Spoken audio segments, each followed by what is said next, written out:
ഞാൻ ക്യാമറ ഇതാണ് നിങ്ങളുടെ അവസ്ഥ. നിങ്ങൾ ചിന്തിച്ച് നോക്കൂ, അവനെ അല്ലെങ്കിൽ അവൾക്ക് നിന്നെ ഭയങ്കര ഇഷ്ടമാണ്, അതായത് നിന്നെ ഇഷ്ടമാണ്, നീ എന്ന് വെച്ചാൽ ജീവനാണെന്ന് നിനക്ക് ഉറപ്പാണ്, ലൈക്ക് 100% ഉറപ്പാണ്. അത് പറഞ്ഞിട്ടുകൂടെ നിനക്ക് ഫീൽ ചെയ്തിട്ടുണ്ട്. പക്ഷേ നീ അയക്കുന്ന മെസ്സേജിനോ അല്ലെങ്കിൽ നീ ലൈക്ക് അവൾക്ക് എന്തെങ്കിലും അയച്ചു കൊടുക്കുമ്പോൾ അല്ലെങ്കിൽ അവനെന്തെങ്കിലും അയച്ചു കൊടുക്കുമ്പോൾ അതിന് നീ ആഗ്രഹിക്കുന്ന പോലത്തെ റെസ്പോൺസോ അല്ലെങ്കിൽ ഫാസ്റ്റായിട്ടുള്ള റെസ്പോൺസോ അല്ലെങ്കിൽ റിലേഷൻഷിപ്പിൻ്റെ തുടക്കത്തിലുണ്ടായ പോലത്തെ ഒരു റെസ്പോൺസോ അങ്ങനത്തെ കാര്യങ്ങളൊന്നും ഇപ്പോൾ കിട്ടുന്നില്ല. അതല്ല അവസ്ഥ. ആദ്യത്തെ കാര്യം എന്താണെന്ന് വെച്ച് കഴിഞ്ഞാൽ അവനല്ലെങ്കിൽ അവൾക്ക് നിന്നെ ഓൾറെഡി വിൻ ചെയ്തു, അല്ലെങ്കിൽ നിന്നെ മൊത്തത്തിൽ അവനല്ലെങ്കിൽ അവൾക്ക് കിട്ടി എന്നുള്ളൊരു ഫീല് വന്നേ പിന്നെയാണ് അവനല്ലെങ്കിൽ അവൾ ആ ഒരു രീതിയിൽ നിന്നോട് പെരുമാറണം. അതായത് ലൈക്ക് ഒരു വില തരാത്ത പോലത്തെ ഒരു ഫീല് നിങ്ങൾക്ക് വരുന്നത്. ഇറ്റ്സ് ഒബ്വിയസ്, നീയോ അത് ചിന്തിച്ചിട്ടുണ്ടാവും.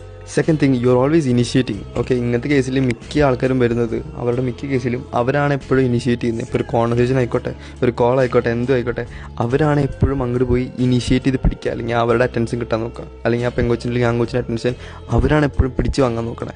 തേർഡ് തിങ്, ഇത് എക്സ്ട്രീംലി മാനിപ്പുലേറ്റീവ് ആണ്, പക്ഷേ ഇത് മിക്ക ആൾക്കാർ ചെയ്യുന്നത് ഞാൻ കണ്ടിട്ടുണ്ട്. അവർ നിങ്ങൾക്ക് എന്തൊരു പേഷ്യൻസ് ഉണ്ട്, നിങ്ങൾ എന്തൊരു നാളങ്ങനെ പുറകെ നടക്കും എന്നറിയാൻ ഉള്ളൊരു ആഗ്രഹം കൊണ്ടായിരിക്കാം അത് ചെയ്യുന്നത്. അതിനും ചാൻസ് ഉണ്ട്. ഞാൻ ഈ പറഞ്ഞ കാര്യങ്ങൾക്ക് റിലേറ്റബിൾ ആയിട്ട് തോന്നിയോണ്ടാണ് നിങ്ങൾ ഇത്ര നേരം കണ്ടുപിടിക്കണമെന്ന് എനിക്കറിയാം. അതുകൊണ്ട് ഞാൻ ഒരു കാര്യം പറഞ്ഞുതരാം. നിങ്ങളെപ്പോലെ തന്നെ റിലേഷൻഷിപ്പിൽ പെട്ടിരിക്കുന്ന അല്ലെങ്കിൽ എന്താ ചെയ്യേണ്ടതെന്ന് അറിയാൻ പാടാത്ത കുറേ പേരുണ്ട്, നിങ്ങൾ മാത്രമല്ല.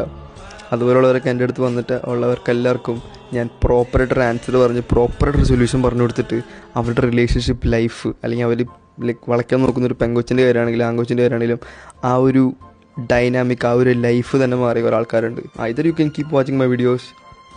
ഇത് കണ്ടാണെങ്കിൽ നിങ്ങൾക്ക് കുറേ പഠിക്കാൻ പറ്റും. പക്ഷേ പേഴ്സണലായിട്ട് നിങ്ങളുടെ പ്രശ്നം കേട്ട് അഡ്വൈസ് തരാൻ അല്ലെങ്കിൽ അങ്ങനത്തെ ഒരു അഡ്വൈസ് നിങ്ങൾ നോക്കുന്നുണ്ടെങ്കിൽ ജസ്റ്റ് ഒന്നില്ലെങ്കിൽ എൻ്റെ DM വരാം, അല്ലെങ്കിൽ എൻ്റെ ഏതെങ്കിലും സ്റ്റോറി എടുത്തിട്ട് ജസ്റ്റ് പ്രൈസ് എന്ന് റിപ്ലൈ ചെയ്താൽ ഓക്കെ. നിങ്ങൾക്ക് എന്ത് പ്രശ്നമാണെങ്കിലും അല്ലെങ്കിൽ എന്ത് കോംപ്ലിക്കേറ്റഡ് ഇഷ്യൂ ആണെങ്കിലും അത് സോൾവ് ചെയ്യേണ്ട നമ്മളൊരു കോൾ സ്റ്റാർട്ട് ചെയ്താൽ ഞാൻ കോൾ കട്ട് ചെയ്യില്ല, അതെൻ്റെ വാക്കാം. സോ റിലേഷൻഷിപ്പ് ഫിക്സ് ചെയ്യുന്ന ആഗ്രഹമുണ്ട്, അല്ലെങ്കിൽ കുറച്ചുകൂടി ഹാപ്പിയർ ആയിട്ട് നിങ്ങളുടെ റിലേഷൻഷിപ്പിൽ നിങ്ങൾക്ക് പോകണമെന്ന് ആഗ്രഹമുണ്ടെങ്കിൽ ഒക്കെ കോൾ വിത്ത് മീ, അല്ലെങ്കിൽ DM ചെയ്യുക, അല്ലെങ്കിൽ സ്റ്റോറിക്ക് പ്രൈസിന് റിപ്ലൈ ഇട്ടാൽ മതി. സോ അടുത്തിട്ട് കാണാം.